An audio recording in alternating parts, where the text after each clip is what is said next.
Hej sammen, jeg anbefaler jer bare at læse Katteknægtens Tegneklub, for jeg synes, den er virkelig god faktisk.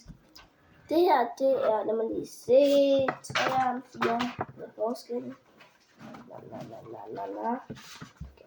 Ja, det her er bog 3, og bog 4 kommer snart, står der. Jeg anbefaler jer bare at læse den her Katteknægtens Tegneklub, fordi den er virkelig god. Og der står alle mulige ting i den. Prøv at se. Ja,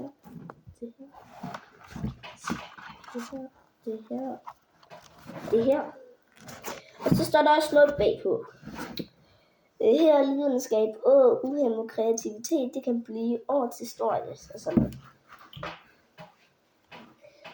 Og hvis der er Peterson med på den her serie, så synes jeg bare, at de er virkelig gode til at lave bøger. Hvad handler den om? Den her bog handler om, de går i en tegneklub, så skal det tegne alt muligt med lille pjæs og alt muligt. Altså, dem der er mest med historien er på forsiden.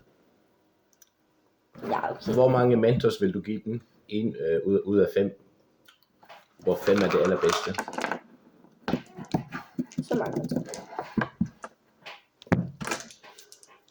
Mange. Hold da op. Jeg giver den vildt mange mentors.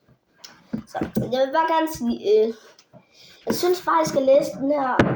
Er det short, eller er det ikke? Det får vi svar på, hvor jeg uploader den. Hej hej.